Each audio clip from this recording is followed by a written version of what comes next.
نويت التعلم والتعليم والتذكر والتذكيرا والنفع والانتفاع والإفادة والاستفادة والحث على التمسك بكتاب الله وسنة رسوله والدعاء إلى الهدى والدلالة على الخير ابتغاء وجه الله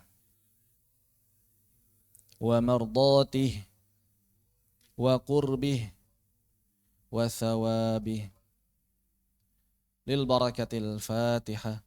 أعوذ بالله من الشيطان الرجيم. بسم الله الرحمن الرحيم.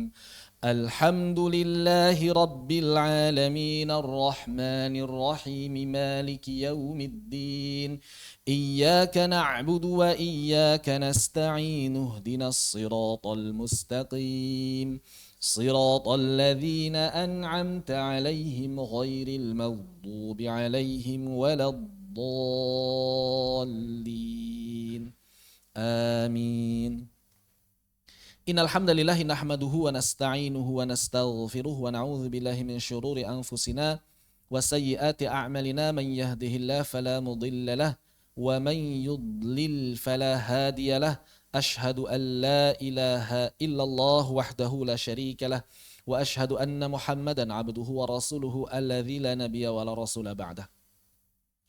Allahumma anfa'na bima 'allamtana wa 'allimna ma yanfa'una wa zidna 'ilma. Allahumma nawwir qulubana binuri hidayatik kama nawartal arda binuri syamsika abadan abada birahmatika ya arhamar rahimin. Amin. Kita masih membahas al-mabadi'ul asyrah. Kemarin walhamdulillah kita telah menyelesaikan bagian al-istimdad. Sandaran kebenaran dalam menentukan amalan bacaan Al-Quran yang bertajwid. Kemudian kita lanjutkan sebagaimana perkataan Alamah As-Sabban, inna mabadi kulli fanin asyrah al-haddu wal mawdu'u thumma thamrah wa fadluhu wa nisbatun wal wadi' wal ismul istimdadu hukmu syari'. Maka di sini kita akan membicarakan hukum dalam mempelajari serta mengamalkan ilmu tajwid ketika membaca Al-Quran. Ketika kita berbicara mengenai hukum syar'i, maka di sini dua. Ada hukum mengamalkan, ada hukum mempelajari. Mempelajari rincian ya, mempelajari teorinya. Begitu. Pelajari rincian teorinya seperti apa. Maka berkaitan dengan mengamalkan hukum-hukum tajwid, para ulama kebanyakan memisahkan antara satu bagian dengan bagian yang lain. Jadi dirinci. Para ulama sepakat bahwa yang namanya Al-Quran itu mesti dibaca dengan tajwid. Tapi apakah kemestian ini bermakna wajib atau sunnah? Begitu. Di sini yang para ulama kemudian berbeda pendapat. Adapun berkaitan dengan mempelajarinya, maka mempelajari rincian ilmu tajwid adalah fardu kifayah. Ilmu yang termasuk fardu kifayah. Tidak fardu ain bagi setiap muslim. Jadi kalau misalnya ada orang nggak paham teori tajwid, nggak apa-apa, nggak berdosa. Begitu. Nggak paham teori tajwid, nggak apa-apa. Nggak kenal mad muttasil, mad munfasil, secara istilah nggak apa-apa. Nggak paham makna dari idgham, nggak apa-apa. Ini kalau konteksnya keumuman kaum muslimin. Ya. Sebagaimana kaum muslimin atau orang-orang Islam bisa jadi enggak paham pembagian riba iyad, riba fadl, riba nasa. Tapi mereka secara amal harus menjauhi riba walaupun enggak kenal istilahnya. Maka demikian pula secara ilmiah mempelajari rincian teori-teori tajwid itu fardu kifayah. Kenapa? Karena tidak setiap kaum muslimin itu dituntut jadi ulama, apalagi ulama tajwid. Tidak setiap ulama, bahkan tidak setiap ulama dituntut untuk menjadi ahli tajwid. Begitu. Jadi sudah mah setiap muslim itu tidak wajib jadi ulama, tapi wajib jadi muslim yang baik. Dan tidak setiap ulama wajib menjadi ulama tajwid dan qiraat. Makanya ada ulama akidah yang fokusnya dalam bidang akidah misal. Kitab-kitabnya kitab-kitab akidah. Enggak dikenal kitab-kitab fikihnya. Imam Abu Hasan al-Asy'ari, kitab-kitabnya kitab-kitab akidah. Kitab-kitab fikihnya belum enggak ada. Ya kan?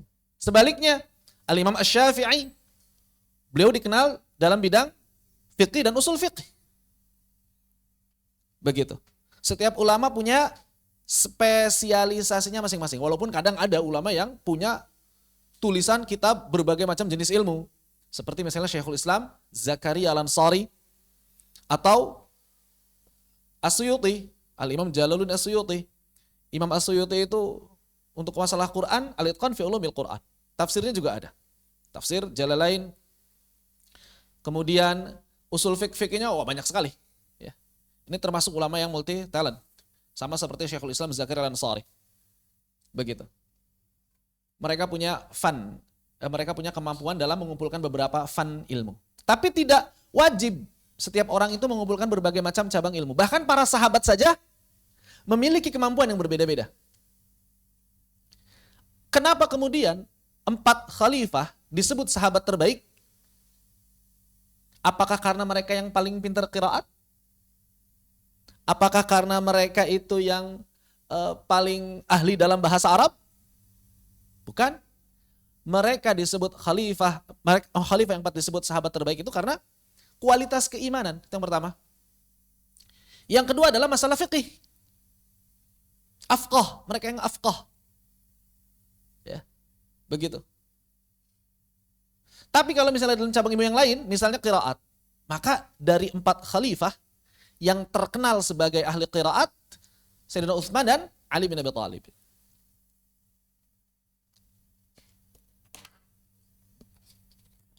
Itunya mana materainya? Afwan, iklan dulu ya.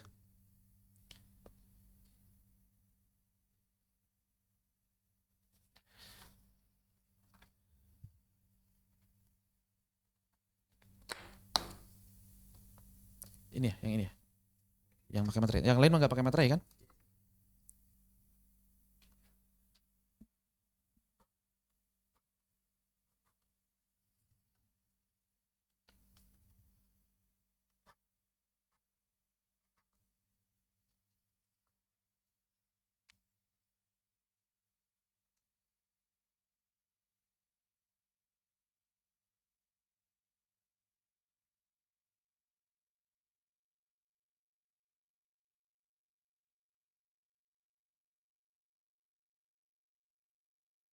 Kalau ini gimana?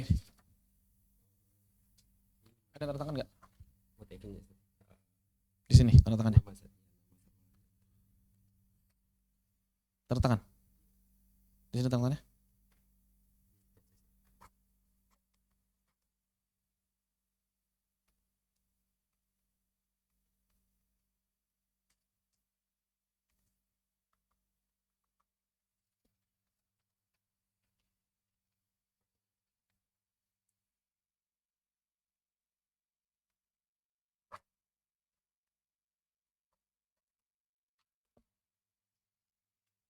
Syukran.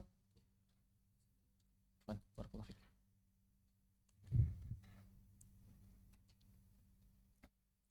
Baik, ketika kita berbicara misalnya para sahabat yang ahli qiraat, di antaranya siapa? Sayyidina Utsman bin Affan, Imam Ali bin Abi Thalib.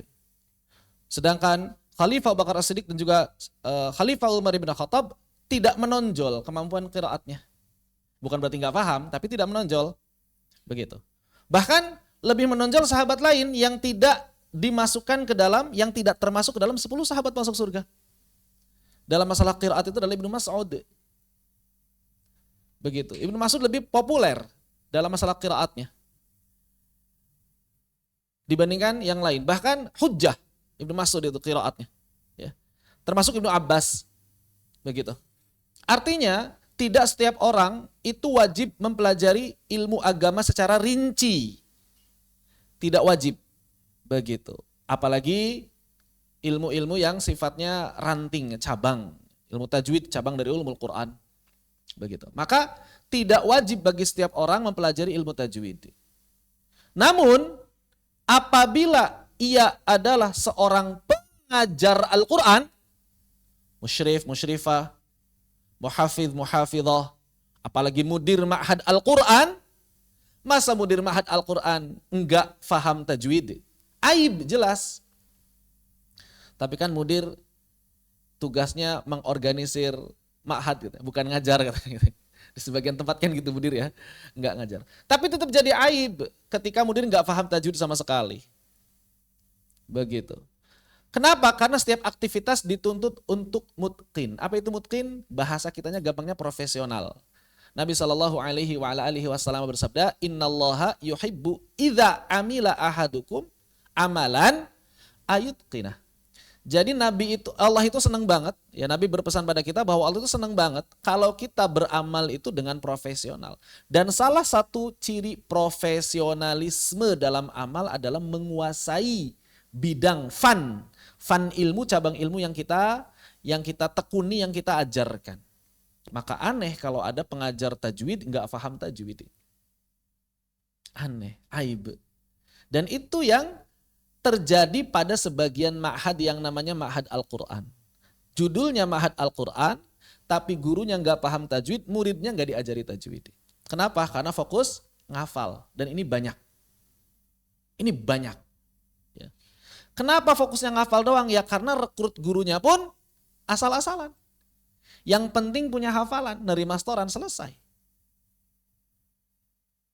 Aneh jadinya judulnya Ma'had Al-Quran tapi justru dalam tajwid dan wakaf ibtida'nya lemah. Aneh. Begitu. Dan itu yang banyak terjadi hari ini. Menjadi aib sebetulnya. Ya, menjadi aib. Enggak mungkin dia, enggak profesional. Padahal bagi seorang muslim yang sudah nyemplung terjun dalam dunia Al-Quran, ilmu Al-Quran yang pertama kali wajib ia pelajari adalah ilmu tilawah. Dan ilmu tilawah itu ada dua. Yang pertama ilmu tajwid, yang kedua adab.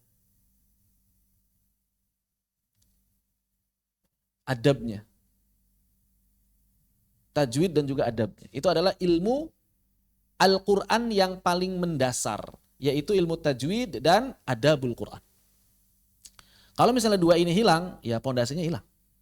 Kecuali kalau memang kita orang-orang awam. Oh saya mau orang awam, pengen jadi orang awam aja. Ya silahkan kalau jadi orang awam. Tidak ada paksaan untuk jadi orang alim. Jadi orang awam dalam agama tapi bisa bermanfaat bagi orang lain dalam bidang yang lain. Jadi dokter kah, engineer kah, ahli IT kah, itu kita butuhkan semuanya. Ahli media, tidak masalah. Tidak masalah, tidak wajib setiap orang jadi ulama. Ya, begitu. Makanya agak aneh juga kalau misalnya ada orang yang bilang Islam itu butuh ahli engineer, Islam itu butuh dokter, Islam itu butuh ahli IT, tapi diarahkannya kepada para ustadz. Aneh. Jadi seolah-olah ustadz harus jadi ahli engineer, seolah ustadz harus jadi ahli IT, seolah-olah ustadz harus jadi ahli ekonomi. Ya enggak begitu. Ada kerjaannya masing-masing setiap orang. Betul Islam butuh ahli ekonomi, tapi enggak mesti ustadz suruh jadi ahli ekonomi. Cari orang yang memang bukan ustadz, ya, dia paham Islam, dia komitmen terhadap Islam, jadikan dia ahli ekonomi. Begitu. Jadi aneh kalau misalnya ada orang yang begitu. Islam mengalami kemunduran. Kenapa? Lihat ustadz-ustadznya. Ngomongin hal-hal yang masa lalu gitu kan. Ngomongin fikih katanya. Baca hadis-hadis kuno padahal orang-orang udah ke bulan. Ya Ustadz urusannya bukan mau ke bulan atau enggak. Ustadz itu urusannya ngajar agama. Yang ke bulan atau enggak itu ahli astronomi. Begitu misalnya. Ya, seperti masing-masing punya bidangnya sendiri-sendiri. Maka kalau misalnya antum udah nyemplung dalam dunia Al-Quran dan niat memang ingin fokus dalam bidang Al-Quran, jangan tanggung-tanggung. Jangan tanggung-tanggung. Makanya ya kemarin saya bilang, ayo mulai belajar melakukan penelitian secara sederhana.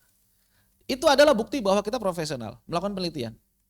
Karya, ada yang dihasilkan. Kalau nggak ada karya yang dihasilkan berarti nggak serius kita. Ada karya yang dihasilkan, minimal makalah. Ada produknya.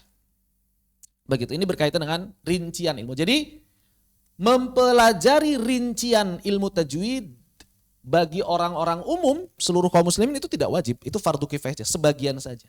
Siapa sebagian ini? Mereka yang udah nyemplung dalam dunia Al-Quran. Itulah wajib. Mendalaminya secara detail. Kecuali kalau memang antum, saya emang gak pengen jadi pengajar Al-Quran, pengen paham tajwid doang. Tapi saya lebih senang ngajar misalnya ngajar fikih. Sudah silakan. Perdalam fikihnya. Begitu ya. Wallahu a'lam bishawab. Berkaitan dengan mengamalkan, maka seperti yang tadi disampaikan, para ulama merincinya atau membaginya pada beberapa bidang atau beberapa poin. Minimal dibagi dua. Ada masalah-masalah tajwid yang berkaitan dengan i'rab dan makna. I'rab itu struktur bahasa, grammarnya, nahwu dan sarafnya. Begitu. Maka para ulama sepakat wajib diamalkan seluruhnya. Para ulama sepakat ijma'. Kenapa? Karena lahan yang berkaitan dengan i'rab dan makna itu hakikatnya adalah lahan bahasa, lahan lughah, lahan dalam lughah. Maka lahan dalam lughah itu haram ketika terjadi pada Al-Quran. Tentu saja haram ini kalau sengaja atau kalau lalai, kalau meremehkan, menyepelekan. Kalau nggak sengaja, jangankan cuma masalah lahan ya, yang nggak sengaja itu ya. Ngebunuh orang aja nggak sengaja nggak dosa. Cuma memang ada denda kalau dia lalai. Kenapa lahan yang berkait dengan i'rab dan makna itu wajib? Karena meninggalkannya kalau tidak diamalkan itu pasti akan merusak makna dan kandungan Al-Quran. Itu pasti. Begitu. Minimal merusak struktur i'rabnya. Walaupun mungkin maknanya bisa ditakwil. Seperti Bismillahirrahmanirrahim. Ini secara makna oke lah, nggak rusak. Tapi secara i'rab jelas berubah. Dan para ulama mengatakan, kalaupun secara makna tidak berubah, namun karena dia adalah cara baca yang tidak diriwayatkan kepada kita dari para ulama zaman dulu, maka termasuk bacaan yang syadz. Bacaan yang syadz dan tidak bisa diamalkan bacaan yang syadz. Begitu. Yang kedua adalah poin-poin dalam tajwid yang berkaitan dengan sifat tahsiniyah atau tazyiniyah. Yang ini sebetulnya fokus konsentrasi pembelajaran tajwid itu nomor 2 sebetulnya. Seperti yang sering saya sampaikan. Kalau nomor 1 itu sebetulnya belajar bahasa Arab udah cukup. Cuma memang pelajaran bahasa Arab sekarang kayaknya jarang ngebahas lahan. Makanya orang belajar bahasa Arab belum tentu paham lahan. Harusnya, idealnya orang belajar bahasa Arab itu udah paham lahan. Tapi sekarang kalau nggak belajar tajwid kayaknya nggak tahu lahan. Begitu. Apa itu sifat-sifat tazyiniyah atau tahsiniyah? Seluruh sifat, seluruh hukum dalam tajwid, seluruh sifat dan hukum yang apabila ditinggalkan tidak mengubah i'rab dan pasti tidak mengubah makna. Tidak mengubah i'rab juga tidak mengubah makna. Sifat apa aja saat apakah qalqalah syidah enggak? Tidak ada acuan yang bisa menjadi parameternya itu apa, bukan nama-nama sifat itu bukan. Tapi parameternya adalah kebiasaan berbahasanya orang-orang Arab. Jadi ketika dia ditinggalkan, menurut orang Arab ini merusak i'rab atau tidak? Ketika sifat ini tidak tampak, menurut orang-orang Arab ini merusak makna atau tidak? Begitu. Makanya kadang ada sifat yang pada huruf ini kalau ditinggalkan bisa merusak makna, tapi ada huruf yang lain belum tentu. Misalnya sifat tafkhim tarqiq. Pada sin dan shad ini bisa merusak makna. Tapi pada lam belum tentu. Begitu kan? Jadi beda-beda. Sholah dibaca sholah misalnya. Ini kan nggak rusak makna. Tapi dalam sin dan shad bisa merusak makna. Begitu. Ya. Maka sifat tazyiniyah dan tahsiniyah itu tergantung. Cuma secara umum kalau kita berbicara mengenai sifat aridah, kita berbicara mengenai hukum-hukum tajwid, kebanyakannya dia sifat tahsiniyah, tazyiniyah. Termasuk penentuan kadar panjang mad yang lebih dari 2 harakat. Itu tahsiniyah. Maka apa hukumnya? Mengamalkan sifat-sifat tahsiniyah atau tazyiniyah ketika membaca Al-Quran? Maka sebagian ulama qiraat mengatakan wajib. Sebagian ulama qiraat tetap mengatakan wajib. Ada yang mengatakan wajib? Ada. Sebagian ulama qiraat mengatakan wajib. Makanya Ibnu Nazim, anaknya Imam Al-Jazari, Abu Bakar Ahmad Ibn Nazim dalam kitab Hasyiah Apa judul lengkapnya? Al-Hawashi. Al-Hawashil Mufhimah, bukan Hasyiyah. Al-Hawashil Mufhimah fi Syarhil Muqaddimah Jazariyah. Maka beliau mengatakan ketika menjelaskan li'annahu bihil ilahu anzala wa hakadha minhu ilaina wassalah. Maka Ibnu Nazim mengatakan Al-Quran diturunkan dengan bahasa Arab dan juga dengan pronunciation-nya, dengan cara mengucapkan. Sehingga kalau ada orang yang baca Al-Quran enggak pakai hukum tajwid, yang iqlab enggak diiqlabkan, yang idgham enggak diidghamkan, yang ikhfa enggak diikhfakan, walaupun tidak berkaitan dengan i'rab, walaupun tidak berkaitan dengan makna, kata beliau seolah-olah dia sedang membaca Al-Quran tidak dengan bahasa Arab. Seolah-olah dia sedang membaca Al-Quran tidak dengan bahasa Arab. Kenapa? Karena hukum tajwid itu hakikatnya hukum bahasa Arab juga. Jadi kalau misalnya ada orang baca anfusahum, bacanya anfusahum, itu bukan bahasa Arab. Sedangkan Al-Quran diturunkan dengan bahasa Arab, kata beliau begitu. Maka alasannya para ulama yang mengatakan itu wajib, alasannya salah satunya ini. Jadi seakan-akan dia membaca dengan bahasa ajam ketika membaca Al-Quran. Nah begitu. Termasuk yang berpendapat wajib itu adalah Syekh Al-Marsafi dalam Hidayatul Qari. Kalau misalnya kita katakan semua mengamalkan hukum tajwid itu tidak wajib, terus apa yang tersisa dari tajwid, kata beliau? Apa yang tersisa dari tajwid? Hanya saja kebanyakan ulama, wabil khusus ulama fiqih, ulama qiraat, mengatakan tidak wajib, namun sunnah. Ya, namun sunnah. Kenapa sunnah? Karena tidak ada dalil yang tegas yang memerintahkan hal tersebut. Yang pertama. Yang kedua, bahwa realitanya setiap lisan manusia berbeda-beda. Dan Allah la yukallifullahu nafsan illa usaha. Tidak mungkin Allah memberikan beban kewajiban pada sesuatu yang tidak bisa diamalkan manusia secara keseluruhan. Itu tidak mungkin. Lisan manusia beda-beda. Jarang yang sampai pada kefasihan yang diterima para ulama qiraat itu jarang. Enggak semua orang bisa sampai pada kefasihan itu. Maka terlalu memberatkan umat kalau kita katakan wajib. Realitanya kebanyakan kaum muslimin mengamalkan tajwid secara sempurna atau tidak ketika baca Al-Quran? Tidak. Kalau misalnya kita katakan wajib berarti mereka berdosa dong. Nah, makanya para ulama fikih kebanyakan mengatakan tidak wajib melainkan sunnah. Ini juga yang kemudian ya, mesti kita pahami ketika kita membaca fatwa. Antum mungkin pernah ya baca fatwa apa hukumnya mengamalkan tajwid. Terus jawaban di fatwa itu apa? Hukumnya tidak wajib. Nah itu maksudnya perkara ini. Perkara yang sifatnya tahsiniyah dan tazyiniyah. Begitu. Ya betul tidak wajib. Karena kebanyakan ulama menilai sunnah. Hanya saja dalam majlisul ada maka mereka sepakat akan kewajibannya. Kenapa? Karena berkaitan dengan kejujuran dalam riwayah. Sehingga apabila ada orang yang membaca Al-Quran tanpa mengamalkan kaidah-kaidah tajwid yang sesuai dengan riwayatnya, dia seakan-akan berdusta atas nama Nabi Shallallahu Alaihi Wasallam. Begitu. Ini berkaitan dengan hukum mempelajari ilmu tajwid maupun hukum mengamalkannya. Apa landasan ulama yang kemudian, apa landasan yang dijadikan oleh para ulama mengatakan bahwa pada bagian tertentu dalam tajwid itu wajib dan pada bagian yang lainnya sunnah, enggak mubah aja. Maka banyak dalilnya, di antaranya adalah firman Allah Subhanahu wa taala waratilil Qur'ana tartila. Walaupun di sini secara tafsir para ulama beda pendapat mengenai penafsirannya. Tapi kesimpulannya ya satu arah ya. Kesimpulannya satu arah. Waratilil Qur'ana tartila. Tartilkanlah Al-Qur'an itu setartil-tartilnya. Artinya rapih, terstruktur, jelas, itu kalau secara bahasa. Adapun Ibnul Jazari misalnya mengutip beberapa pendapat dari sahabat dan juga tabi'in, dari Ibnu Abbas artinya memperjelasnya, dari Mujahid berhati-hati saat membacanya, dari Ad-Dhahak melontarkannya huruf demi huruf dengan terpisah, jadi enggak bercampur baur.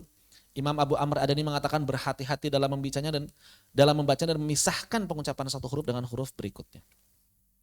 Kemudian simpulan ini yang paling bagus itu adalah simpulannya Ar-Raghib Al-Asbahani.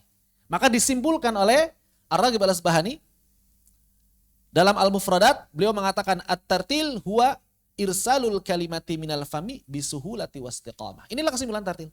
Apa itu tartil? Mengeluarkan setiap kata minal fam dari mulut kita bisuhulah dengan ringan, dengan mudah. Wastiqamah dan tepat, lurus, tegak. Jadi di satu sisi ringan, di sisi yang lain tegak.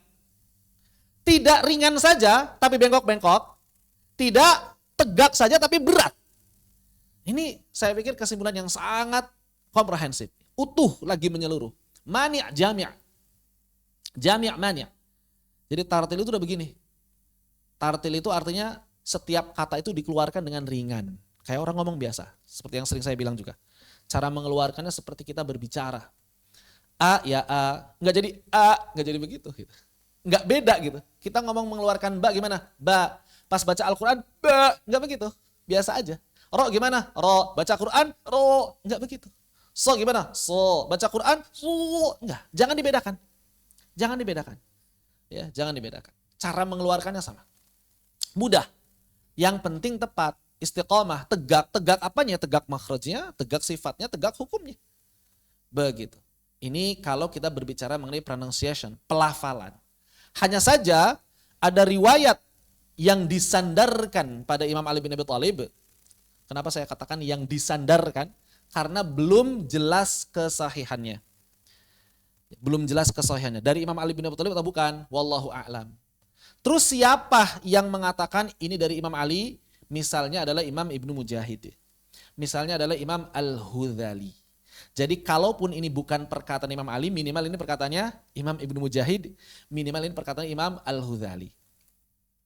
Jadi diriwayatkannya secara mu'allaq ya. Mu'allaq itu enggak disebutin sanadnya. Dalam hadis sebetulnya dhaif. Dalam hadis riwayat mu'allaq itu dhaif.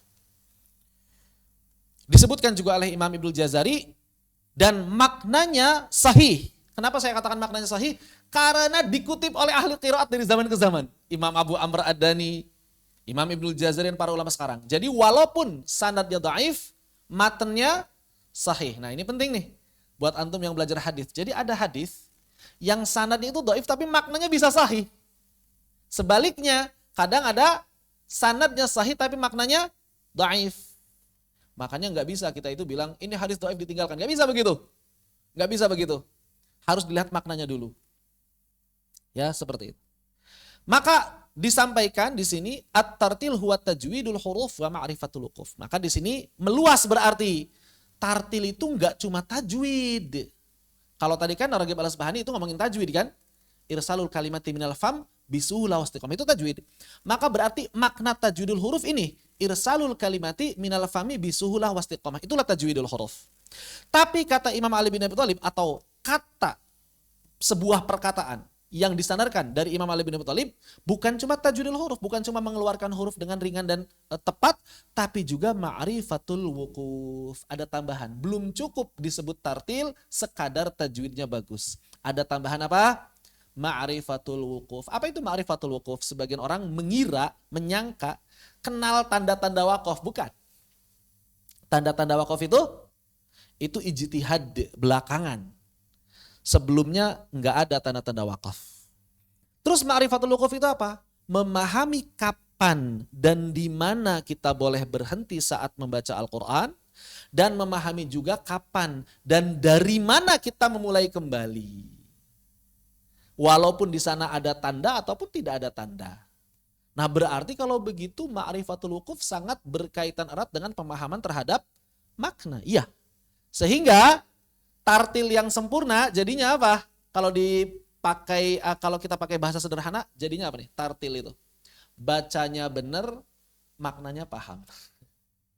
Iya kan? Tartil itu. Bacanya benar, maknanya paham.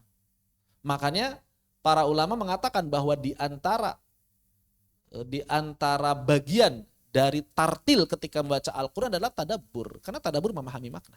Orang yang bisa mentadaburi Al-Quran pasti paham kapan, di mana dia wakaf dan ibtidah. Orang yang nggak paham wakaf ibtidah nggak bisa tadabbur. Karena dia nggak paham bahasa Arab. Dia nggak paham makna dari ayat yang dibaca. Ini yang pertama. Dalil yang dijadikan sandaran para ulama kenapa kemudian minimal mengatakan mengamalkan tajwid itu adalah sunnah. Berikutnya, beberapa riwayah tentang a'ribul Quran. Misalnya di sini dalam tafsir Al-Qurtubi dari Abu Hurairah. A'ribul Qur'an wal tamasu gharaibah. I'rabkanlah Al-Qur'an dan telitilah kata-kata asing dalam. Maksudnya apa i'rab di sini? Ngi'rab itu fi'il kayak gitu, marfu wa alamatu rafihi, bukan seperti itu. I'rab di sini artinya bacalah sesuai kaidah i'rab. Yang fathah dibaca fathah, yang kasrah dibaca kasrah, yang dhammah dibaca dhammah. Itu maksudnya. Itu maksudnya. Demikian pula dari Abu Bakar dan Umar radhiyallahu anhuma. Mereka mengatakan i'rabul Qur'an, membaca Al-Qur'an sesuai i'rab, ahabbu ilaina, lebih kami cintai min hifzi ba'di hurufihi, daripada ngafalin sebagian hurufnya. Lebih utama baca yang benar daripada ngafal. Karena baca yang benar itu wajib, ngafal itu sunnah. Begitu.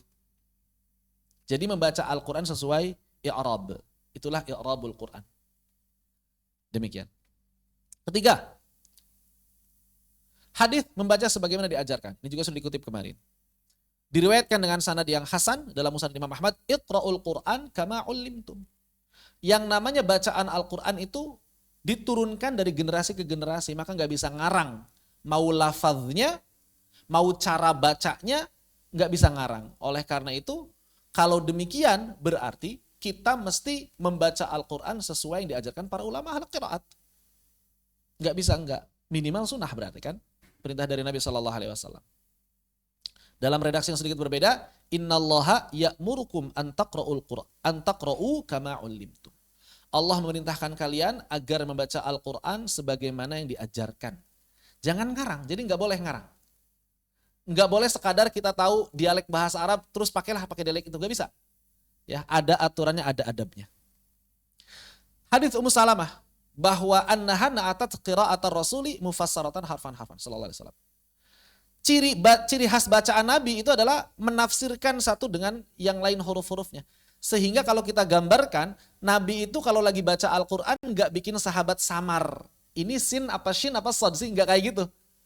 Jadi Nabi itu jelas huruf-hurufnya.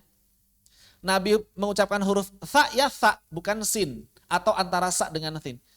Kadang-kadang sebagian orang, para penghafal Al-Quran itu kalau ragu ini kaf atau qaf, dia bacanya antara kaf dengan qaf gitu misalnya. Yang lebih menyedihkannya, muhafidhahnya kadang-kadang seringnya diam aja. Muhafidhah itu biasanya ngoreksi kalau salah hafalan atau salah harokat, salah huruf itu jarang dikoreksi. Bacanya ngebut, jarang dikoreksi. Ini sangat disayangkan. Sangat disayangkan. Berarti kalau kita membaca Al-Quran, memperjelas huruf-huruf, itu mengamalkan sunnah Nabi. Karena Nabi mengamalkannya. Itulah bacaan Nabi. Begitu. Juga dari Zaid bin Thabit bahwa Rasulullah SAW bersabda, Innallaha yuhibbu ayyuqra hadzal Qur'an kama unzil. Allah itu cinta banget loh kalau Al-Quran dibaca sebagaimana dahulu pertama kali turunkan, dengan bahasa Arab yang fasih. Bahasa Arabnya para sahabat yang diamalkan dalam kehidupan mereka sehari-hari. Bukan bahasa Arab zaman sekarang, apalagi bahasa Arab apa istilahnya amiyah. Nggak bisa baca Al-Quran pakai bahasa Arab amiyah. Nggak bisa. Maka dialeknya, pronunciation-nya harus pakai pronunciation yang diamalkan oleh para sahabat dahulu. Kayak gimana caranya kita bisa tahu pronunciation para sahabat? Ya belajar ilmu tajwid. Baik itu secara riwayah maupun dirayah. Begitu. Karena ketika kita belajar ilmu tajwid, hakikatnya kita sedang mempelajari pronunciation-nya orang-orang Arab di zaman sahabat. Begitu. Kemudian anjuran untuk membaca dengan bacaan sebagian sahabat. Maka di sini disampaikan, man ahabba ayyaqra al-Qur'ana ghaddan kama unzil falyaqra qira'at ibni Ummi Abdin. Kalau kalian pengen baca Al-Qur'annya itu dengan bacaan yang baik, maka bacalah dengan bacaan Ibnu Mas'ud. Kenapa begitu? Karena berarti tidak setiap sahabat itu bacaannya terbebas dari lahan secara sempurna. Di antara sahabat yang bacaan itu sempurna selain Nabi adalah Ibnu Mas'ud. Maka ini sebetulnya contoh ijazah yang diberikan guru kepada murid. Ini ijazah ini. Sertifikat, lisensi. Bahwa Nabi memberikan lisensi. Kalian kalau belajar ke Ibnu Mas'ud, itu lisensi, syahadah.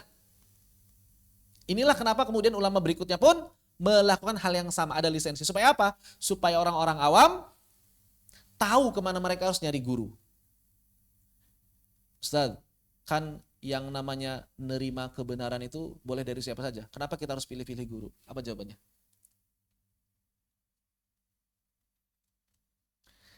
Nyari guru wajib pilih-pilih atau boleh siapa saja? Wajib pilih-pilih. Maka keliru juga kalau ada sebagian orang cari guru itu yang mana saja, nggak usah pilih-pilih. Itu keliru, terlalu umum. Maksudnya nggak usah pilih-pilih itu adalah jangan sampai cuma gara-gara beda organisasi kita nggak mau belajar, itu yang keliru. Tapi harus pilih-pilih tetap. Bedakan tolabul ilmi dengan iqbalul haqq. Tolabul ilmi itu nyari ilmu. Yang namanya nyari ilmu wajib nyari ke orang yang terpercaya, yang thiqah.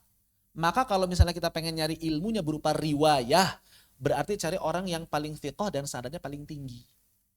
Kalau pengen nyarinya riwayah, jangan asal bersanad. Orang zaman sekarang asal bersanad aja dicari.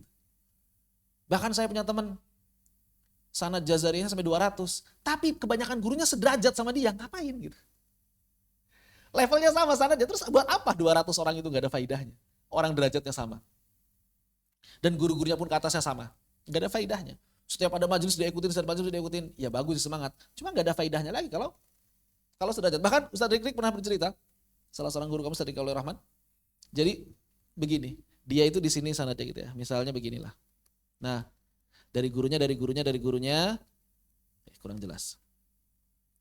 Misalnya di sini si A, kemudian ke si B, kemudian ke si C. Nah, dia ini si D misalnya, dapat dari si C. Kemudian ada orang yang katanya punya sanad tinggi, katakanlah si E namanya, gitu. Ternyata si E dapatnya, ya, si D punya murid, si F misalnya begitu. Ternyata si E dapatnya dari mana? Dari si F. Si D ini semangat nyari ke siapa? Ke si E. Pas lihat ijazah, loh kok dari murid saya dapatnya? Gara-gara nggak ngecek dulu. Lah, saya belajar ke cucu murid saya. Cuma gara-gara si E ini orangnya senior, usianya lebih tua. Tapi ternyata dapat ijazahnya dari muridnya si D. Ternyata si D udah dapat ijazah dari si C sejak kecil. Begitu. Nah, ini kejadian seperti ini. Jadi kalau misalnya kita nyari ilmu berkaitan dengan riwayah, cari yang paling thiqah dan yang paling tinggi sanadnya. Berarti kalau gitu harus cari tahu dulu. Karena nggak ada faidahnya. Terus kalau misalnya si D dapat sanad dari si E, faidahnya apa? E-nya dapat dari F, F-nya dapat dari dia. Namanya berputar ke dia lagi gitu. Jadi nggak ada faidahnya. Ini kejadian. Sedikit cerita. Begitu, ya. Adapun kalau kita ingin mencari ilmu berupa diroyah, maka cari yang paling mutqin. Enggak lihat sanad. Kalau pengen cari diroyah, jangan lihat sanadnya, karena enggak penting. Kita enggak lagi nyari sanad, lagi nyari diroyah. Maka cari yang paling mutqin. Kalau misalnya mutqin banyak, baru cari yang paling thiqah, yang paling waro, yang paling soleh. Begitu. Terlepas organisasinya apapun, madhabnya apapun, selama dia pakar dalam bidangnya, dia orangnya soleh, udah kita belajar sama dia. Ini kalau konteksnya tolabul ilmi, wajib pilih-pilih guru. Tapi kalau iqbalul haqq, kita misalnya lagi diem, kita misalnya lagi dalam kondisi normal, default, enggak dalam majelis ilmu, tiba-tiba ada orang ngasih nasihat. Jangankan orang, iblis aja kalau ngasih nasihat dan benar wajib diterima. Tapi bukan berarti kita boleh nuntut ilmu ke si iblis. Begitu ya. Jadi bedakan dua hal ini. Lisensi ijazah itu diberikan oleh guru kepada muridnya supaya orang-orang awam tahu kemana mereka harus belajar. Tapi bukan berarti kemudian kalau ada orang ngomong, kita tanya dulu, punya ijazah nggak yang ngomong gitu? Enggak mesti. Kalau benar kita ikuti, kalau keliru kita tinggalkan. Begitu. Ketujuh, hadis Hudzaifah. Hudzaifah mengatakan dari Nabi SAW, Iqra'ul Qur'an biluhunil Arab. Bacalah oleh kalian dengan lahannya Arab. Lahan di sini bukan kekeliruannya. Lahan itu ada 3 makna. Yang pertama kekeliruan, itu juga maknanya lahan. Yang kedua adalah melodi atau lagu. Yang ketiga adalah dialek. Nah di sini maksudnya dialek. Logat. Ya. Dialek atau logat. Bacalah oleh kalian Al-Quran dengan dialeknya orang-orang Arab. Dengan bahasa Arab. Wa aswatiha, dan suara-suara huruf mereka. Bukan pakai suara huruf kita. Jadi baca Al-Quran itu hurufnya dari mereka juga, bukan dari kita. Wa iyyakum waluhuna ahlil kitabaini. Wa iyyakum, wa itu artinya hati-hatilah kalian terhadap. Dan berhati-hatilah kalian terhadap dialeknya ahli kitab. Gimana ahli kitab kalau baca Al-Quran? Nyanyi. Antum tahu kan di gereja nyanyiannya bergitar, bawa drum band. Itu nggak boleh baca seperti itu. Wa ahlil fisq, dan juga orang-orang fasik. Sama, karena di zaman dulu rata-rata penyanyi itu fasik. Nggak semua penyanyi, tapi rata-rata penyanyi fasik. Kenapa? Karena penyanyi zaman dulu itu biasanya selalu mengekspos hal-hal yang vulgar atau selalu terikat dengan khamr. Makanya profesi penyanyi zaman dulu itu bukan profesi yang mulia, profesi yang hina. Dan tidak ada kaum muslimin yang berani nyanyi di tempat umum kecuali para budak. Karena hina, aib zaman dulu. Bahkan para penyair aja itu beda kasta dengan para penyanyi. Jadi para penyair itu tinggi kastanya. Kalau misalnya para penyair itu duduknya bersama para pembesar-pembesar di restoran-restoran mewah gitu. Tapi kalau para penyanyi itu duduknya di mana? Di warung-warung yang recehan-recehan. Itu para penyanyi. Itu beda, zaman dulu beda. Dr. Ibrahim Anis punya kitab musik syi'ri. Kalau nggak salah judulnya musik syi'ri. Seni suara dalam syair. Musik syi'ri. Maka di sana beliau menceritakan zaman dulu itu antara kasta penyair dengan kasta penyanyi itu beda. Baru lambat laun ketika penyanyi ini dipisahkan dari perkara-perkara yang haram, maka sebagian kaum muslimin ada yang mempelajari melodi. Terutama ketika masuknya maqamat musikiyah dari Persia. Itu baru dipelajari melodi dalam dunia Islam. Baru setelah itu banyak orang-orang Islam yang bisa bernyanyi atau berani menyanyikan syair, dilagukan syairnya, bukan cuma dibaca biasa. Sehingga kedudukan penyair dengan penyanyi pada saat itu menjadi setara. Karena sebagian khalifah senang mendengar syair yang dinyanyikan. Makanya sebagian ulama juga ada yang belajar melodi-melodi tangga nada itu ada. Wallahu a'lam bishawab. Yang pasti maksud dari ahli kitab dan ahli fisik di sini adalah lagu-lagu yang berlebihan. Ya, sebagaimana orang-orang kafir, orang Yahudi sampai sekarang masih nyanyi kan? Kita itu nggak boleh. Ya, dalam Islam nggak, natural saja. Begitu. Riwayat yang lain, Ibnu Mas'ud pernah mengajarkan pada seorang laki baca Al-Quran. Maka ini yang berkaitan dengan dia baca innamas shadaqatu lil fuqara'i wal masakin mursalatan, tanpa mad. Maka ditegur oleh Ibnu Mas'ud, kalau ini bukan perkara yang sunnah, nggak mesti ditegur kan sama Ibnu Mas'ud kan? Tapi ditegur oleh Ibnu Mas'ud, jangan begitu cara baca, pakai mad. Begitu. Maka oleh karena itu dari dalil yang ada, dan kalau kita cari dalil yang lain itu sangat banyak sekali. Cuma antum jangan nanya sama AI ya.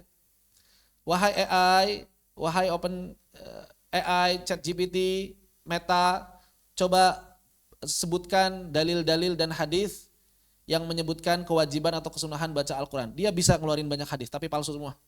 Karena saya pernah nyoba. Ini hadis dari mana? AI ngarang bisa banget ngarangnya. Gitu. Ada 7 hadis tuh bagus semuanya. Saya cari di Syamilah nggak ada sama sekali. Gitu. Dari kitab apa dapatnya sini? Bisaan nyusunnya gitu ya. Si ChatGPT ini. Bahkan dia kadang-kadang suka berdusta, dikutip dari kitab di kitabnya nggak ada.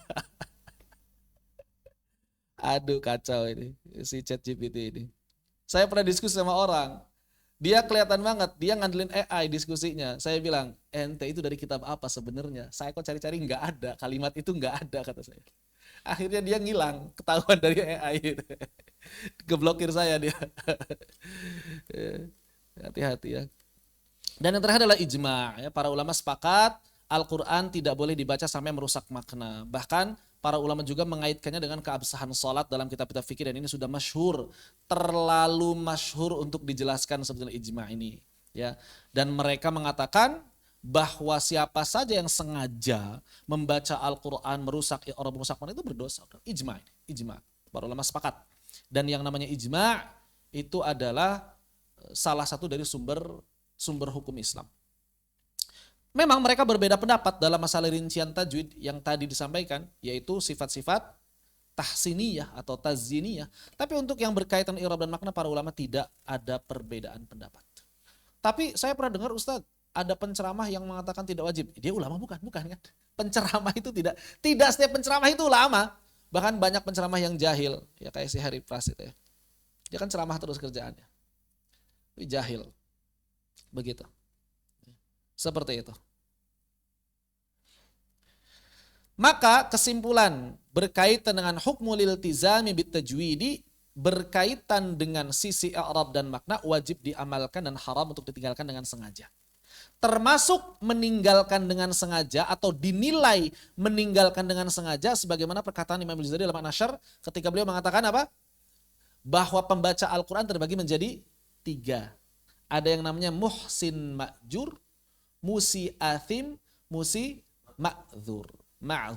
Maka beliau mengatakan di antara ciri musi athim itu apa? Pertama, orang yang memang sengaja membaca dengan seperti itu.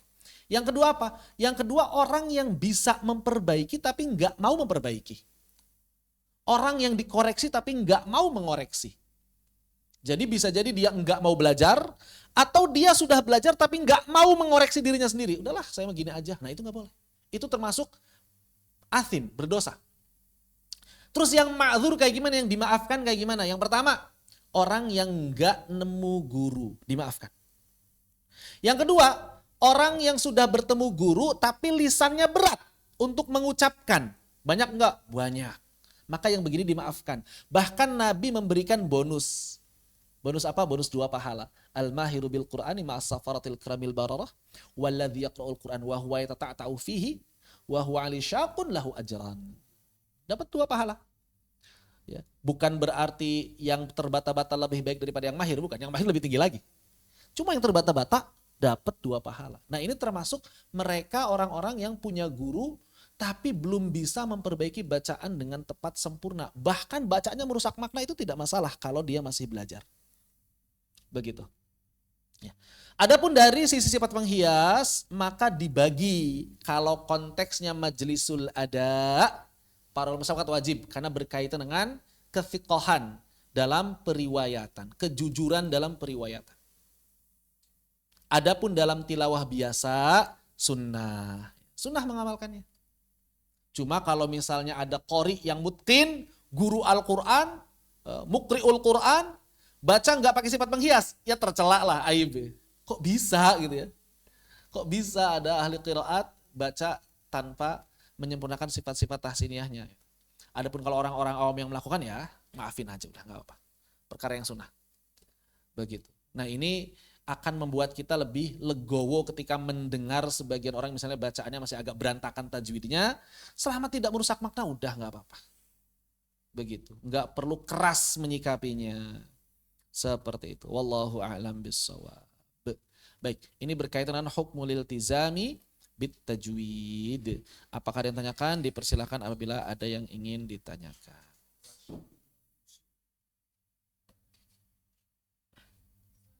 Assalamualaikum warahmatullahi wabarakatuh. Fadal, kalau ditanyakan, hukmul iltizami bit tajwid. Jadi mudah-mudahan jelas ya, makna kalimat yang sering ditanyakan itu kan perkataan Imam Ibnu Jazari. Wal akhdhu bit tajwidi hatmun lazimu man lam yujawwidil Qur'ana athimu. Maka di sini berarti athim dalam artian berdosa tidak mengamalkan tajwid adalah apabila berkaitan dengan i'rab dan makna. Itu yang pertama. Sebagian ulama menilai wajib di sini wajib sinai. Cuma kayaknya kalau lihat konteks bukan ya. Ini wajibnya bukan wajib sinai, itu wajib syar'i, hanya saja dirinci. Mana yang beneran haram, mana yang bisa membuat berdosa, mana yang tidak membuat berdosa. Begitu. Allahu a'lam bishawab. Apabila tidak ada yang tanyakan, kita maju ke bagian berikutnya. Bagian terakhir, masail. Maka permasalahan tajwid atau fusul, fasal-fasal dalam tajwid itu sedikit sekali. Seperti yang telah disampaikan bahwa yang namanya tajwid itu hanya berbicara mengenai pronunciation, mengenai pelafalan saja. Oleh karena itu, secara teori yang akan dipelajari tajwid itu cuma 3 sebetulnya. Secara teori yang dipelajari dalam tajwid itu hanya 3. Apa itu? Yang pertama adalah bab makharijul huruf, karena memang standar tajwid pertama itu mengeluarkan huruf dari makhrajnya secara tepat. Berarti harus paham dong makharijul huruf. Iya. Enggak paham istilahnya enggak apa-apa, yang penting tepat mengeluarkannya. Kalau buat orang awam enggak perlu paham istilahnya enggak apa-apa, yang penting tepat mengeluarkannya. Maka dicontohkan pun sudah cukup. Tapi buat pengajar Al-Quran harus paham teorinya. Termasuk perkataan-perkataan para ulama, termasuk ikhtilafat para ulama, perbedaan-perbedaan pendapat di kalangan mereka. Termasuk bagaimana perkembangan mutaakhirin berkaitan dengan teori-teori makhrijul huruf. Ya, antum jangan sampai menutup diri dari perkembangan mutaakhirin dalam dunia fonetik bahasa Arab. Kenapa? Karena akan membuat kita lebih kaya. Ya, membuat kita lebih kaya dalam ilmu. Nah, ini yang jarang juga dibahas oleh para guru-guru tajwid. Bagaimana kemudian bisa mengaitkannya dengan ilmu fonetik. Kalau ulama Timur Tengah yang konsen dalam bidang ini misalnya adalah Dr. Ghanim Qadduri Al-Hamad. Dan beliau juga yang sangat mempengaruhi gaya mengajar saya ketika mengaitkan dengan ilmu fonetik. Karena beliau ahli fonetik juga, ahli ilmu aswat. Ahli qiraat sekaligus ahli ilmu aswat. Dr. Ghanim Qadduri Al-Hamad. Beliau banyak kitab-kitab fonetiknya. Antum bisa kaji. Bahkan ada satu kitab yang judulnya Ahammiyatu Ilmil Aswat Fid Dirasati Tajwidi. Pentingnya ilmu fonetik dalam pembelajaran ilmu tajwid. Nah, itu bagus kalau dibaca itu. Ya. Ahammiyatu Ilmil Aswat. PDF-nya ada. Silakan dicari. Ahammiyatu Ilmil Aswat. Wajib itu. Dan memang ketika kita kemudian bisa mengaitkan antara teori-teori tajwid yang dikemukakan ulama zaman dulu dengan apa yang dikemukakan para ulama zaman sekarang, itu akan lebih mudah. Kita mengajar dengan bahasa-bahasa yang modern, dengan contoh-contoh yang lebih simple, begitu ya, itu bagus. Makhrijul huruf. Termasuk kita nanti bisa melihat perkembangan bagaimana sih orang-orang Arab pronunciation-nya dari masa ke masa, ya, itu bisa kita kaji. Demikian pula sifatul huruf. Karena selain makhraj, maka standar kebenaran tajwid adalah sifatul huruf. Maka belajar sifat, karakter huruf itu seperti apa? Sama, kaitkan dengan fonetik zaman sekarang. Begitu, supaya kita bisa lebih kaya. Dan yang terakhir adalah tentu saja mengenal hukum-hukum yang muncul. Ahkamut tajwidiyah yang muncul dengan sebab hubungan antar kata atau kalimat. Bahasa Arabnya tarkib, hubungan antara kata atau kalimat. Kenapa disebutkan mengenal hukum-hukum yang muncul dengan sebab tarkib? Karena hukum tidak mungkin muncul kecuali ada tarkib. Kalau huruf sendirian nggak ada hukum. Dia idhar semuanya. Huruf sendirian itu idhar. Kapan huruf itu berubah memunculkan hukum? Saat berada pada sebuah kata atau kalimat. Tarkib itu istilahnya. Udah, secara teori cuma 3, tajwid itu sederhana. Tapi Ustadz, di Muqaddimah Jazriyah ada bab maktu mausul, ada bab waqaf ibtida, itu tambahan sebetulnya. Bab maktu mausul dan bab ta'at itu diambil dari ilmu rosem. Diambil dari ilmu rosem. Kenapa ngapain kita belajar ilmu rosem? Supaya kita bisa tahu cara baca yang benar juga. Begitu. Jadi karena ada hubungan dengan pronunciation sedikit, ditambahkanlah. Makanya Al-Imam Jazari setelah kemudian mengatakan liyalfidhu bi afsahil lughati muharrit tajwidi wal mawaqifi. Jadi selain belajar makhraj dan sifat, juga belajar hukum tajwid. Setelah menguasai hukum tajwid, kalau bisa ditambah dengan apa? Waqaf. Waqaf ini sebetulnya bukan ilmu tajwid, dia ilmu yang telah berdiri sendiri, punya kokoh dia, punya ilmu, punya cabang sendiri, punya mabadinya sendiri sebetulnya, ilmu waqaf dan ibtidah. Tidak berhubungan langsung dengan tajwid. Bahkan lebih dekat ke tafsir dibandingkan tajwid. Waqaf ibtidah itu. Karena nggak ada hubungan dengan pronunciation. Adapun tajwidnya, cara waqafnya kayak gimana, baru dia tajwid. Cara waqafnya di ta'wid, cara waqafnya arid li sukun, cara waqafnya itu pakai apa, itu baru tajwidnya. Tapi di mana waqafnya, dari mana ibtidahnya itu bukan tajwid. Itu ilmu waqaf, ilmu terpisah. Demikian pula muharrir tajwid al-waqi wa malladzi rusima fil masahif. Ini tambahan lagi, tambahan yang kedua. Apa suplemen yang keduanya? Memahami rasem, sama agar kita bisa tahu cara berhentinya di mana, kayak gimana. Enggak semua ilmu rasem, kata Imam Al-Jari, yang penting dua dari bagian ilmu rasam yang bisa membantu menyempurnakan ilmu tajwid kita. Apa itu? Yang pertama adalah berkaitan dengan maktu mausul, yang kedua berkaitan dengan ta yang tidak ditulis dengan ta yang tidak ditulis dengan ha. Udah. Berarti kalau misalnya mau kita tambahkan 5 berarti. Yang keempat, sebagian waqaf ibtida. Yang kelima, sebagian rasam. Inilah permasalahan. Cuma waqaf ibtida dan rasam lagi-lagi itu bukan ilmu tajwid murni ya. Itu sudah tambahan. Setelah itu apa? Setelah itu talaqi dan musyafahah, selesai. Latihan lidah riyadhah, talaqi dan musyafahah, udah selesai. Jadi sisanya ilmu praktek. Ilmu tajwid itu sisanya ilmu praktek. Teorinya sedikit, banyakkan prakteknya sebetulnya. Makanya belajar teori tajwid bisa jadi 2 minggu selesai, tapi prakteknya bisa jadi 5 tahun. Bisa jadi gitu. Untuk mungkin. Maka Imam Jazari mengatakan wala a'lamu sababan libulughi nihayatil itqani wat tajwid.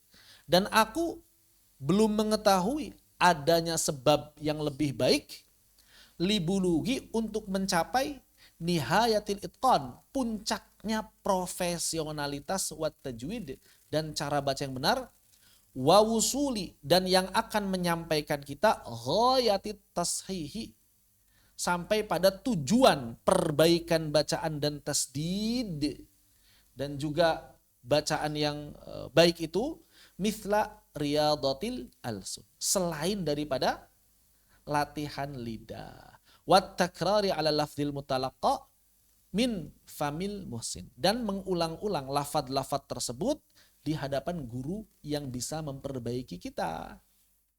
Jadi yang pertama latihan lidah, yang kedua talaqi dan musyafahah. Selesai berarti ilmu tajwid. Begitu. Wallahu a'lam bishawab. Lo berarti kalau misalnya ada orang belajar maqamat itu bukan bagian dari tajwid ya. Maqamat musiqiyah bukan bagian dari tajwid. Bahkan bukan bagian dari ulumul Quran. Antum baca kitab ulumul Quran gak ada. Bab maqamat gak ada. Itu bukan bagian dari ulumul Quran. Ya. Kan ada sebagian orang, apakah irama Al-Quran atau lagu-lagu maqamat itu adalah bagian dari tajwid? Jawabannya bukan. Jawabannya adalah bukan. Seperti itu.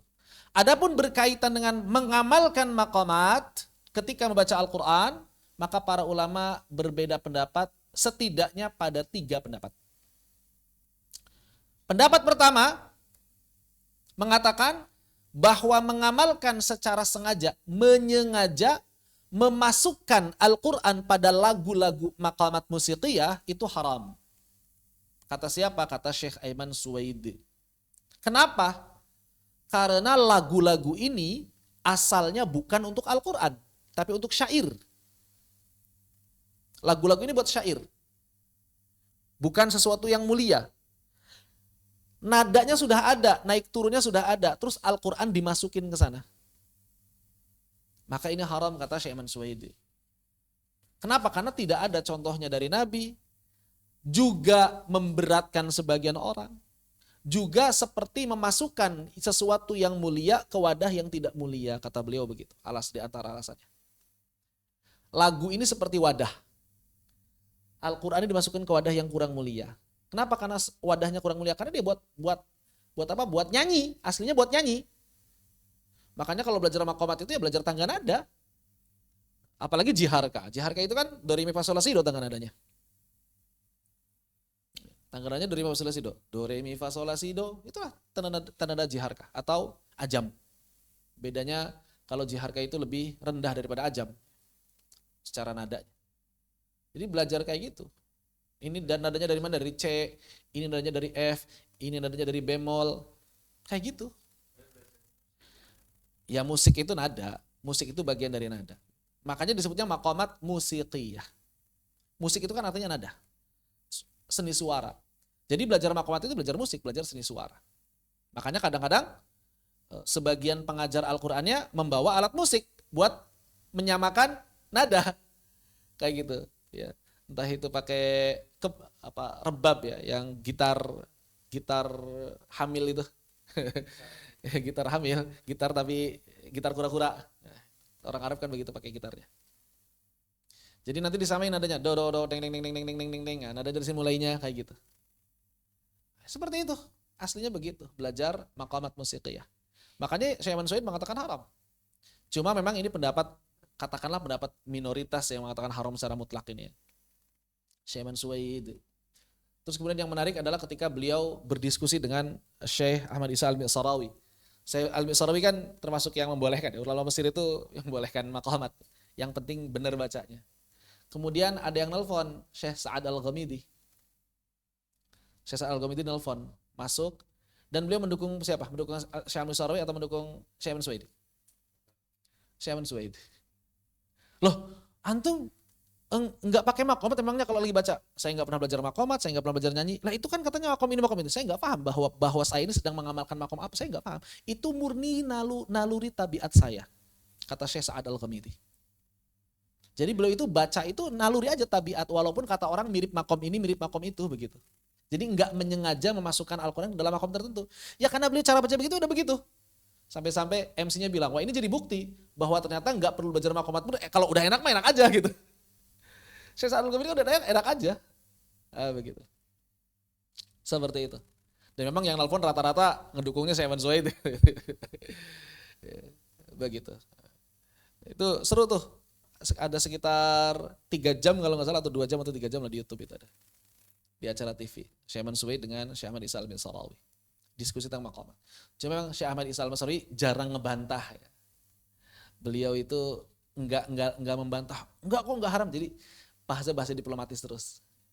Sepertinya enggak ingin berdebat panjang ya, Syekh Ahmad Isa Al-Mi'sarawi. Begitu. Yang kedua, sebagian ulama berpendapat mubah selama tidak merusak kaidah-kaidah tajwid dan qiraat. Ini yang kebanyakan dianut oleh para ulama qiraat Mesir sampai sekarang. Ya, mereka pokoknya mengatakan nggak apa-apa lah belajar maqamat. Yang penting kaidah tajwidnya nggak rusak. Begitu.